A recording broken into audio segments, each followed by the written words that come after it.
Well, welcome to part 2 of my fly fishing lesson. A thing for full-time retired RVers, or even if you're not an RVer, you may consider fly fishing as a hobby, but I think it's a wonderful thing. You really need to watch part 1 first if you're just stumbling on this now. And I'm gonna try my hand at editing to put up right on the screen here or here, I'm not sure where, but where you can click and go to part 1. But this is part 2, the latter half of the lecture at the museum here, and then we're going to go to the park that's in the middle of Eagle Nest, and we're going to some people are going to demonstrate how to cast fly fishing. So I hope you enjoy it, and welcome to part 2. So I try and fish them both. It's a little bit more difficult to fish. And, you know, we'll talk about casting. This guy's going to go over the casting a lot more than you. But I'm going to expose you to what the principles are of it. I grew up back east. And you have to be a contortionist to fish back there because everything's like this. So you're, doing all that stuff. Well, that's the Cimarron River. Cimarron's, the Russian judge gives it like a 9.9 for degree of difficulty. Mm-hmm. So it's a tough stream to fish, starting off. And then what you have here in the west, and I'm talking about the Rocky Mountain states basically, that you don't have back east is wind. And if you can't cast in the wind, you can't fish here. And if you're not a contortionist, you can't fish on streams like that. So there's ways and there's methods to figure out how to do that. But that's a very difficult stream. It's a tough stream to take somebody on to learn how to fly fish because it's very frustrating. And what I found guiding people is, even if I want to teach them to fly fish, the first thing I want them to do is get a fish. I want to see that excitement in them. Mm-hmm. And then we can take all the other instruction and as an overlay on top of that. So anyhow, I digress as I often do. So dry flies on the surface, wet fly, nymph or streamer under the surface. Generally, the streamer is not fished in conjunction with a dry fly, a dry dropper. It's fished separately, and it's fished, well, we'll talk about how it's fished. So if it's going to be a dry dropper, you're going to drop a wet fly or a nymph off of the dry fly. You can also use a strike indicator and float it to suspend those things. And I've had trout hit a strike indicator. Well, there's a strike indicator. You know what the difference is between a strike indicator and a bobber? Well, absolutely. About $10. and the reason for that is because I'm a fly fisherman. I can't be using a bobber. So it's a strike indicator. But it is a strike indicator, so is a bobber. Anyhow, so you can use a strike indicator if you're really fishing very rough water where your dry fly is getting drowned very quickly or going under the surface. Then a strike indicator may be an optional thing. I rarely, if ever, fish a strike indicator. I'd rather fish something like that, which imitates a lot of different things. And you know what the name of that fly is? It's an big orange bug. So that's what I call it. It's a chubby Chernobyl, actually. So in any event, so strike indicator is much more expensive than a bobber. And you can cast them and they're lighter. There's other reasons for that. So there's the strike indicator with a fly floating. So the question is how far below do you fish it? I generally, that's 9 inches from here to here. 9 to 15 inches, that's all I ever do. Because I don't have to re-rig things if I get into deeper water, so. Just a quick. No, you're fine. Okay. Well, you're not fine, but go ahead. You own Harley Davidson. The rule is you're at one point in your life you're going to fall. Yeah. No matter if it's a small fall or something, you're going to fall. Mm-hmm. Something's going to happen. when you go fly fishing, are you ever a lucky guy who goes through his whole life without hooking himself? Oh, I had pierced ears, man. I mean, what can I tell you? So, yeah. Because shouldn't you have some kind of wire cutter to fish the hook out as opposed to bringing it back in like you did that time you were teaching my grandsons? Yeah. Remember? Yeah, I do. That was painful. Yeah. Yep. I've hooked my dog. Yeah. Jolene screams fish on, and there goes the dog with the line on. Oh. people behind me. It'll happen, but you see a set of glasses over there? One of the first things you do when you're fly fishing, polarized sunglasses. Polarized. They have to be polarized. And they're eye protection too. So I never hit myself in the eye. So, yep. So that's kind of the setup there. And we already went through that. The edible kind of strike indicator is the dry dropper. You can see it as we see it there, right? People talk about how pastoral fly fishing is. I don't know what the hell they're talking about. It's intense. Because if you have that dry fly sitting on the water and a fish hits it, the second that he hits it, if you don't set that hook, that's what he'll do. He just spit it out. Poof, gone. As fast as you can imagine. I've heard people say that the fish actually tastes that fly. Do they have a sense of smell? Well, I'm sure they have a sense of taste because, they actually, in bass fishing, they put stuff on lures and stuff to attract. So I'm sure. But, it's like, hey, I can go pick up a piece of rubber fruit, and as soon as I bite it, I know it's not what it's supposed to be. It's the same thing with them. So it is an intensely focused thing. I mean, it's not like bait where you can just, cast it out there and drink a beer. I mean, you can't do that, Right. So, and you got to set the hook. Mm-hmm. You can set it too fast. I got a friend of mine from New Zealand, and we were fishing for cutthroat trout, which are kind of slow taking things. And the first time I ever fished with him, I took an expression that a friend of mine who used to fish in New Zealand said. I told him, you say God save the Queen and show him the butt, meaning the butt of the rod. So, because they take it that slow that another fish would spit it out quicker. But if you're used to setting on a rainbow or a brown trout and you're fishing for cutthroat, they generally take a lot slower. And a lot of times you're setting the hook too fast because you're anticipating. If you have Polaroid glasses on, you can see into the water. So. My favorite personal line about fly fishing, and I've told you this, is it's not possible to think about anything other than fly fishing while you're fly fishing. That's true. And unlike other kinds of fishing, you see two buddies fly fishing. They're not standing next to each other in the stream. No. They're far apart. Yeah. It's the perfect introvert sport. Mm-hmm.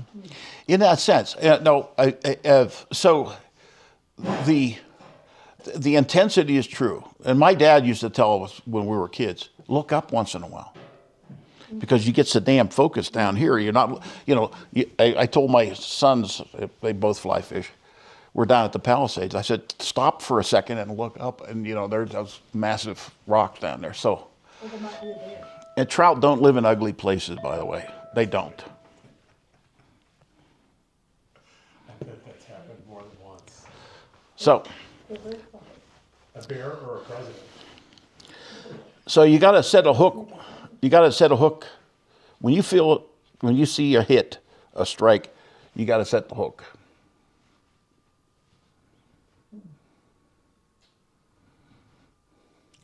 Now, I like fishing what it's called skinny water. Most people in the West, if they can't do this all the time, they don't fish it. Well, these smaller streams are generally all brush choked. And so to fish those, you're catching generally smaller fish. My brother said it's set the hook and duck because the fish is going by you. Yeah. Set the hook and duck. But I like skinny water. And I grew up fishing in those tight and contorted spaces. And so if you go down on the Cimarron, anywhere where it's difficult to cast, probably nobody's been fishing it. And there are different casts that we're going to go through down here that he'll talk to you about. All right, flies. Dry fly, float. They're fished on the surface. How is a dry fly fished? You got to think about how the dry fly is fished. If there's a bug laying on the water, he's subject to the currents carrying him. If you have a fly that's creating a wake, the fish says, no, that's not going to work for me. And he knows it's artificial, or at least it's not something that he's going to pursue. So dry flies are cast upstream, always upstream. And if you're fishing a dry dropper, you have to do it that way too. And you let it drift down to you. And that's line control, because most people who cast, we're going to go through this again, I'm getting ahead of myself, but when you cast, almost everything that's going to take place out there is going to be controlled here. This hand and this hand. And as a general rule, if you're fishing upstream, you never let the line belly under the tip of the rod. You don't want to strip the line in fast enough to impart movement on the fly. But as that slack comes down, you're lifting it. And when you go to cast, most people try to cast too much line. But if you're taking that line in, I'll describe it to you. So, if you have to pick and choose between mending and adjusting your line, like I remember, I think it was the first time I went fly fishing, and I went with some people who knew a lot more than I did, and there were a bunch of bugs that landed on the surface of the water, and this man is screaming at me, mend your line, mend your... I had no idea what mending meant. Well, we're going to talk about that. Yeah. We're going to see that actually today. So when well, I did learn later, but when you're mending your line, I guess what I want to know is, when do you mend and when do you adjust with the tension? How much line? You're using combination. Okay. Yeah, always. Mending is this. There's a stream the width of this room, and there's a trout rising over there. And there's 4 different currents between here and there. So if I line that fly over there, and this faster current here is going to make that impart action I don't want on that fly. So if I cast over to that fish, and I've got stuff coming over here, a mend is this. I'm just going to throw a little bit of a loop in there, and it'll go, and I'll get a longer float out of it. But at the same time, you're also controlling your line because... Right. Everything's line control. I mean, that's... Sorry about that.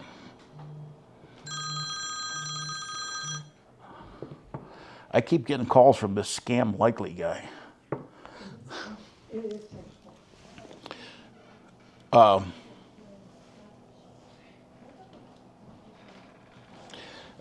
So, cast upstream, they float and drift naturally on the current. Mend line for no drag and no wake, because you don't want any of that. So that's the dry fly. Waterborne dry flies, mayflies and caddisflies, doesn't matter. Like we talked about before, you want to simplify this. It's a big fly, it's a small fly, it's a black fly, it's a white fly, it's a cream color fly. That's the best way to look at this, so that you're not going down a rabbit hole. It's fished on a surface with a delicate touch. So, terrestrial dry flies. There you go. Ants, beetles, and grasshoppers fall in the water, and you can splat them on the water. So, I've been fishing in Wyoming when the grasshoppers are out, and you just slap that fly on the water. And I've slapped the fly, and from 10 feet away, under a bank, you can see the wake of a brown trout coming out. It's all you can do to keep from setting the hook too soon, I'll just tell you. So, but that's one where the presentation is not delicate at all. So, as I say right there, splat. You think I wrote those things or something, huh? Oops, sorry about that. You want to take a picture of that? I did. Okay. Type 2, wet fly or nymph. Flies that think fished under the water. Wet flies, nymphs, and streamers. So for our purposes, we're going to look at wet flies and nymphs in a kind of a similar way from streamers. Fished underwater. How is a wet fly fished? Cast across the current and let it swing. But keep in mind, you got to keep tension on it, because if a trout grabs it and you don't have any tension on the line, you spit it out. And so they usually set the hooks themselves, or you'll feel them and you can just do a jerk and set the hook. So they float or sink, drift, usually fished in twos, one near the surface and a lower one. So you're in the water column. Remember, as the nymph comes up, it rises through the water column. And so if you got the top of the water column covered and a little bit lower, you increase your chances. So how's a nymph fished? Cast across stream, let it sink and drift naturally on the current, unless it's under a dry fly. Again, if you're using a dry dropper, you're fishing it like you're fishing a dry fly, which is the natural float.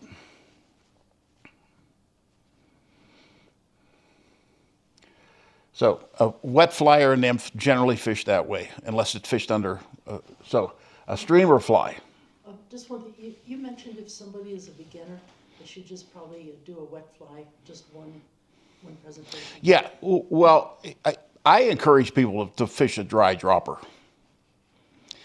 I'll tell you this right now, we're sitting here, 90% of the people who fly fish don't know how to cast.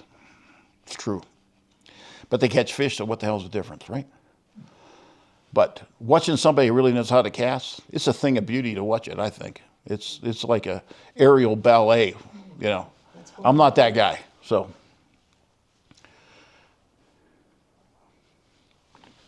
I've got something going on this McAfee. I want to kill them. There we go. Here we go. So streamer flies are fish. They're synced underwater. They are replicating a minnow or an injured minnow. So you impart action with the rod tip or with the retrieve to make it look and it's erratic. But by its very nature, you're controlling that line. You're going to feel that hit. So here we go.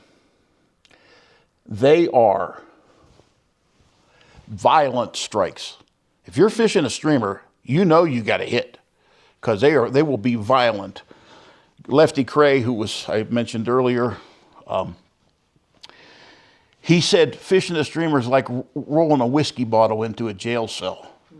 You know, and that's a very good analogy. So, violent strikes. How do you know when to use a streamer? If nothing else is working. Or if you're in a drift boat. You know what's interesting about fly fishing, if you're a guide, you're fishing, if you're in a drift boat and you got your clients, where are they casting? To the shore. If you're on the shore, where are you casting? Middle of the river. But most trout will be where they don't have to fight the current and burn energy. Yeah. So streamers are fished almost on the bank, and then 1, 2, 3. My clients, 1, 2, 3, and then get it the hell out of there and throw it down again. 1, 2, 3, bang, bang. Where you at? Course of a day. But boy, is it fun when they're hitting streamers. It's great. So the recap here: imitators or attractors can be either dry flies, wet flies, or nymphs, or streamers, and they can be either imitators or attractors. That's it. Those are the 2 categories and 3 types, period. All flies are in that relatively simple categorization. Lines and knots. Let me see what time it is. I'm going to call Dan and make sure he's over there so we don't have a 10:10. 10:10, yeah. Bear with me.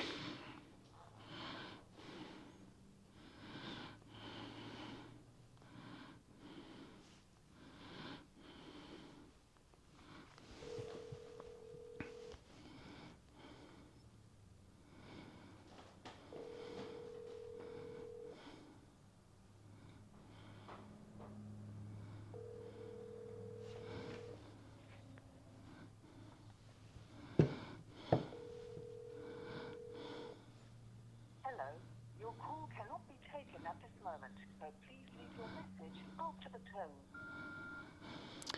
tone. Dan, it's Jack. It's 10:10. We'll probably be at the park at about 11. Call me to confirm or text me at this number. Thank you. Bye.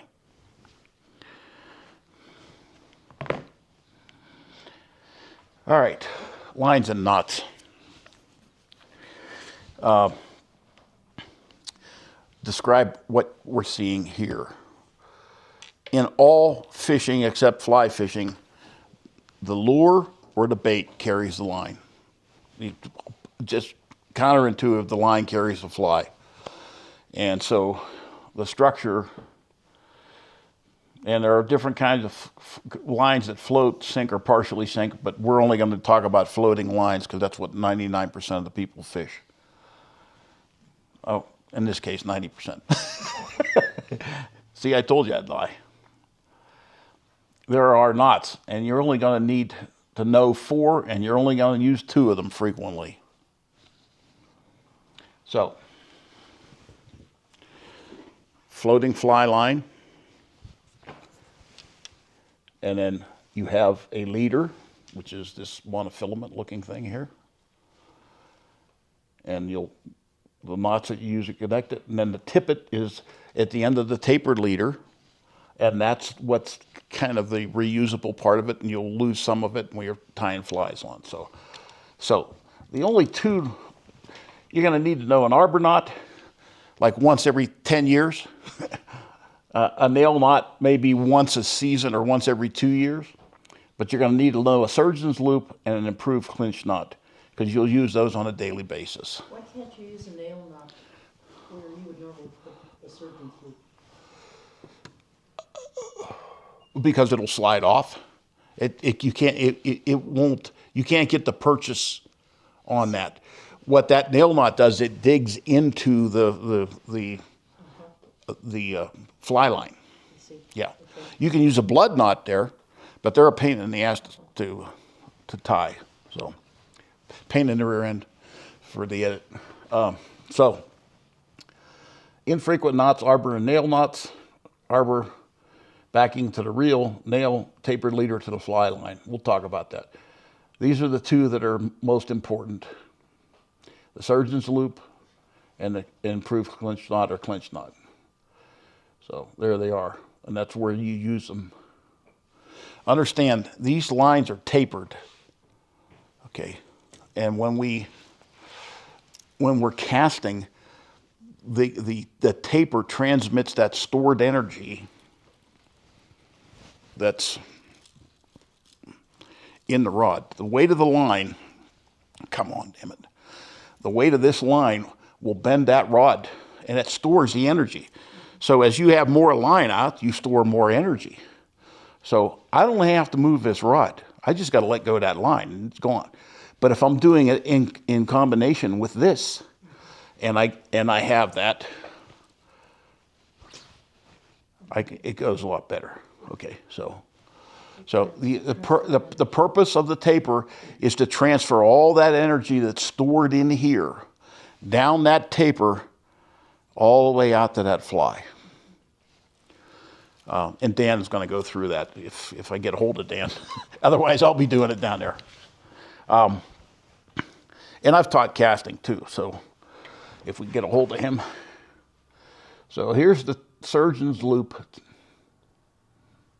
Welcome to another knot tying demonstration from animatedknots.com. This video shows how to tie the surgeon's knot. Place the leader and the tippet side by side. Use both lines to form a loop and overlap the 2 lines enough to tie a double overhand knot. Pull both ends through the loop and then through a second time. Lubricate the knot and pull it tight before trimming the ends. Lubricated is For more information about this knot and many others, and to learn about our mobile apps, please visit animatedknots.com.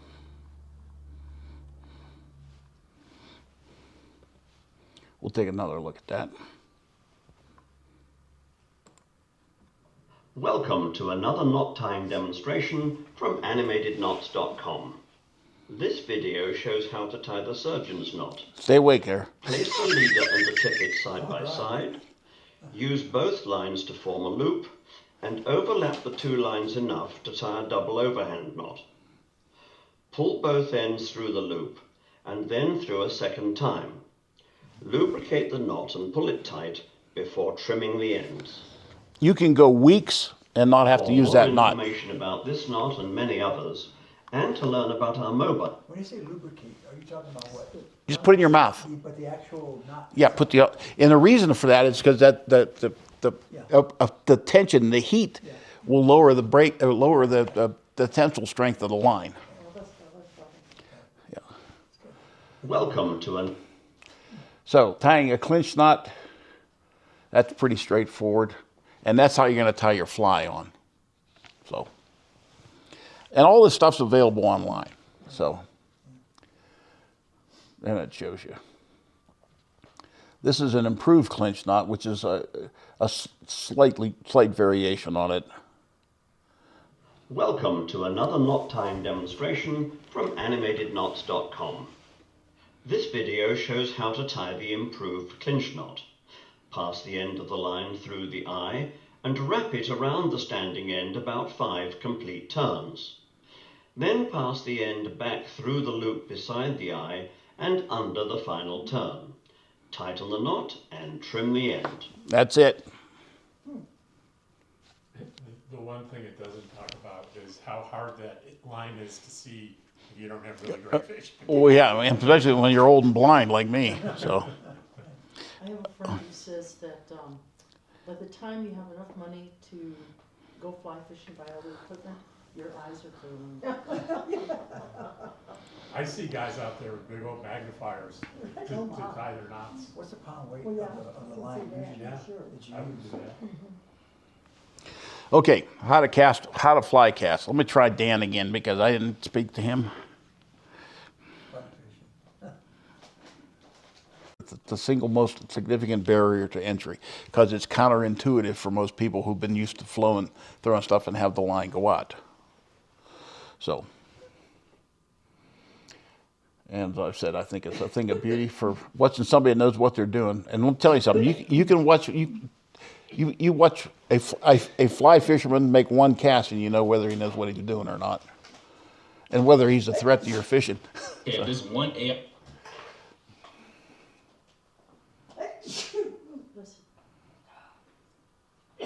And we're going to be doing that out.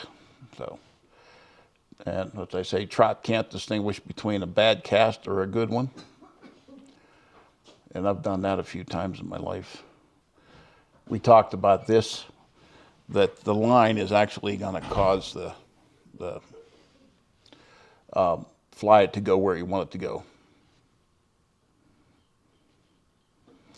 Active, not passive. That is Joan Salvato. We're not going to have time for that because we're going to be going over that. So, in terms of, it's a very, there's many different types of casts, but there's only two that we're going to discuss today. One's an overhead cast, this one.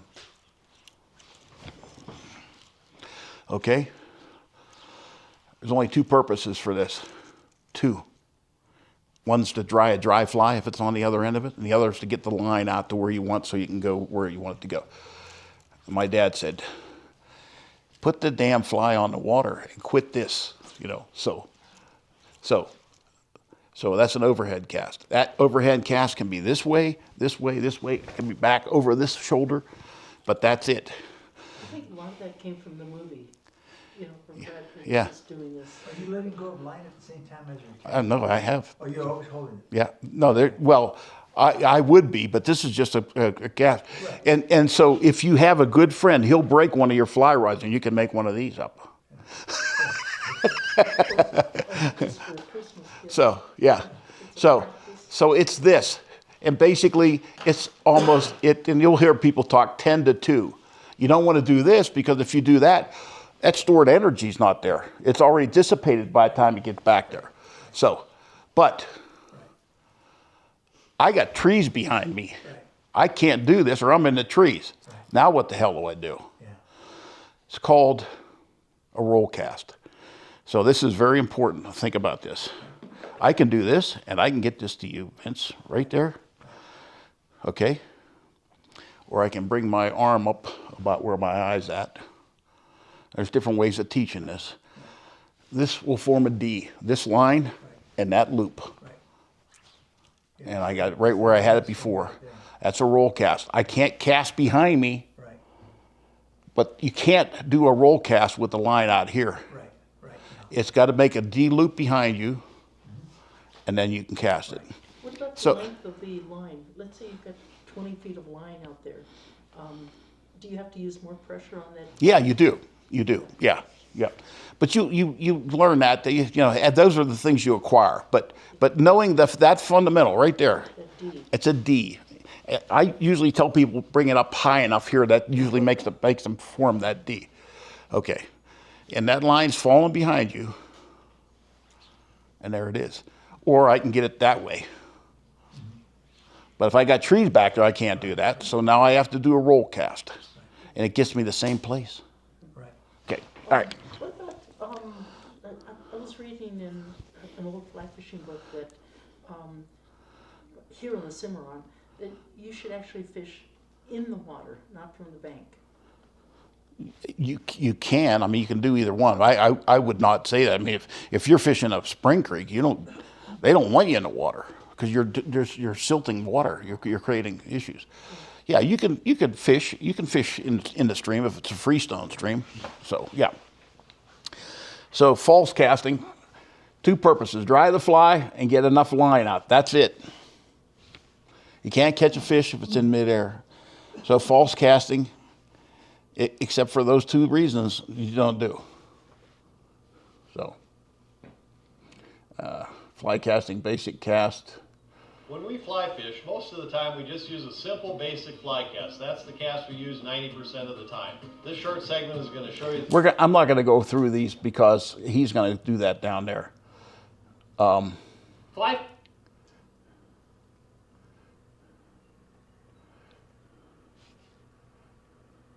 And he's going to talk to you about all this. And normally I would have, this would be part of it.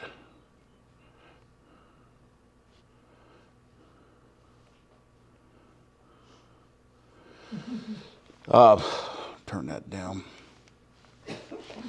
So there's my dad talking to me right there.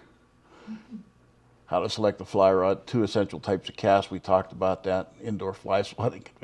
Basically, it's that art. You'll hear, don't drop your back cast, which is this. Do not let it go back like this. You got to load the rod. And if I load this rod at 2 o'clock, I'm fine. If I go back here, that line's laying out behind me. There's no loading going on. And you drop that back cast, you're going to catch stuff behind you. So, casting arc, D loop, we already talked about that on a roll cast. Line control. Think of that. Most trout are caught within 27 feet of you. You got a 9-foot rod, you got a 9-foot leader, and you got 9 foot of fly line out, 27 feet. And I've heard you say you use like a 4-foot rod. I have, this one's 5 foot. This one's 5.5. All mine are like 7 to 9. Yeah, and that's generally the case. But if I'm fishing a small stream like this one, which is my home water, I want something small. Yep. Later I want you to look at my Orvis 1 weight. Okay, all right. It's a shorter rod. We'll have a talk about weights. Chapter reading water, current speed, slack water. A rock in the middle of the stream, a fish can be behind it or in front of it. And he has to spend less energy to be out there than if he's in there. So that's where you want to cast. So, and we talked a little bit about the varying kinds of ways of carrying gear. Like I told you, 90% of what I have up here you don't need. There are they're just depositories for carrying more stuff than you really need. So, and I own about 20 of them. So, but my prized possession is back there. That's a U.S. Army 8th Air Force survival vest that my uncle had back in that, back there that he used. So, This one here. yes. Yep. That's just Army or the Army Air Force surplus. So, anyhow, so those are the various things. Local fish species we have here: brook trout, rainbow, brown, Rio Grande cutthroat trout. Brook trout are native to the east, are all over the west. They're stocked here. Brown trout are native to Europe. Rainbow trout are native to the western slopes of the Sierras and the coast ranges all the way up to Alaska. And the Rio Grande cutthroat we have is being restored here. So they don't compete well with any of the other ones. They're putting in cutthroat here on the single? No, behind us here, up on, in fact, it opened today, back in the Valle Vidal. And we have yellow perch, kokanee, landlocked salmon, northern pike. Caught one, now what? Trout almondine or catch and release is a lot like golf. As Jack Nicklaus, who's a fly fisherman, said, you don't have to eat the ball to have a good time if you're golfing. So, and the earliest, this woman, Dame, I can't remember what her name was, Dame something or other. She first went for catch and release. These are important things.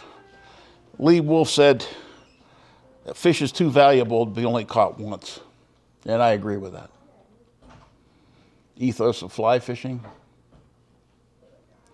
How to handle it, you gotta be careful handling it, make sure you have a wet hand.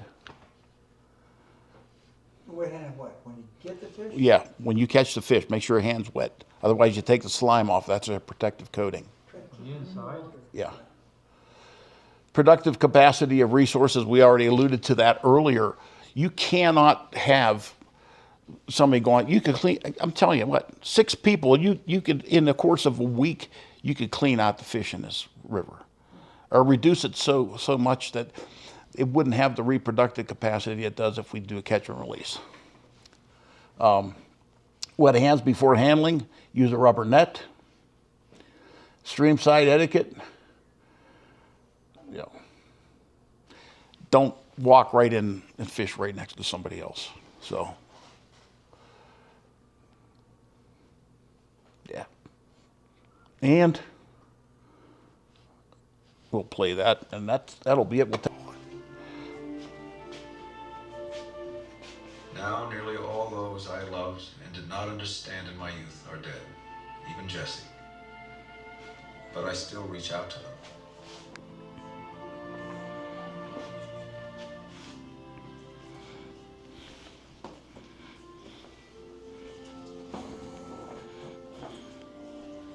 Of course, now I'm too old to be much of a fisherman. And now I usually fish the big waters alone, although some friends think I shouldn't.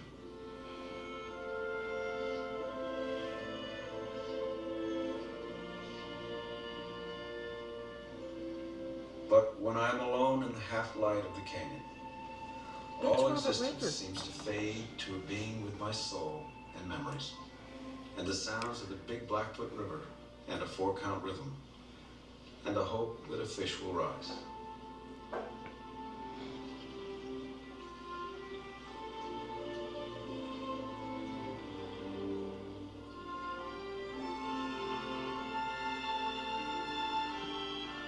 Eventually, all things merge into one, and a river runs through it.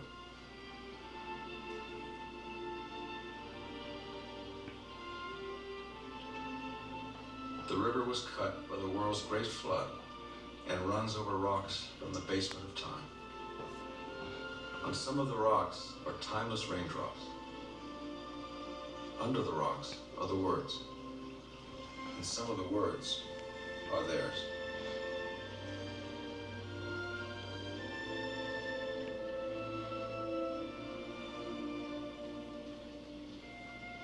I am haunted by waters.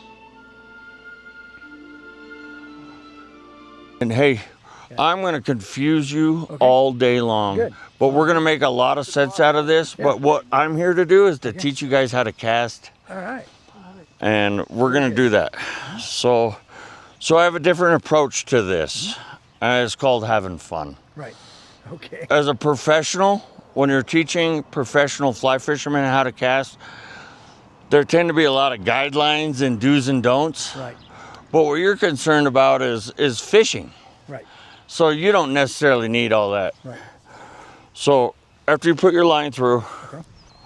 you're going to want to hold your rod tip. Okay. So you know, and you could tell, look at that one. See how it's crooked? Right. Yeah, so just align it and you'll find there's some dots in there. Right. There you go. Excellent. Very, very good. Okay, so that's extra critical. Okay. Now you guys want to go have fun? Yes. Let's do it. All right. All right. We got enough time to get this in for the lightning. It's gonna. They're crazy, those perch. Do you fly or do you fly fish from a boat or from the Both. boat? Yeah. So now most people are moving to boats at this time of year for fly fishing. However, bank fishing I have always found to be the most successful on Eagle Nest Lake. And where do you tend to stand on the shore? By the marina? Or? Okay, so I like to stand where I see fish. And what that means is that I take a break when I get to the water and then I watch and I see where the activity is. Once I start to see rises of the trout, then I know that's a great part to isolate. But however, in most situations when hunting big game fish like pike and large carp, which is a passion of ours, we tend to use a boat because of the way the pike and the larger predatory fish feed. It's really important to understand that they're laying in the weeds like ambush predators and waiting for their food to come to them instead of swimming around all day. Does anyone ever use a float tube? Okay, so very important and a good question. A float tube can be utilized out here, but you need to be very aware of the wind. The wind can disrupt your fishing because now you're just concentrated on staying near the bank or saving your life in that point. So this lake comes up fast.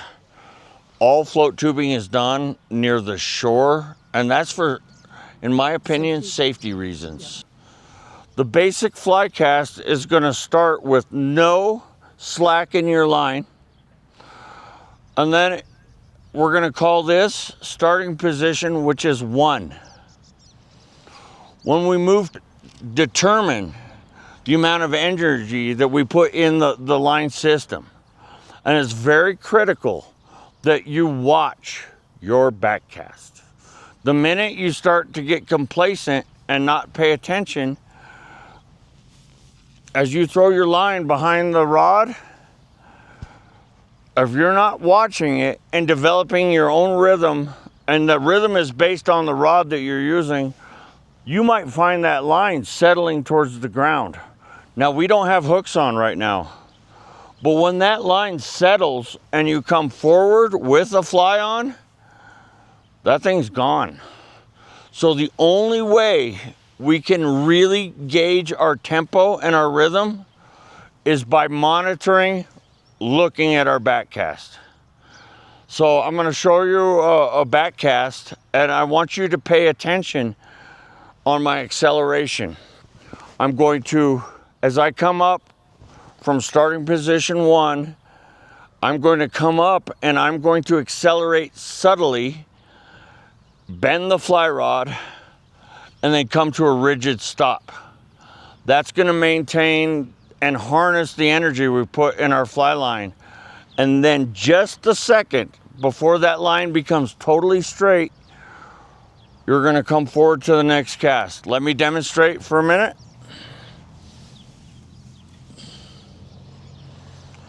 We have casting position number 1.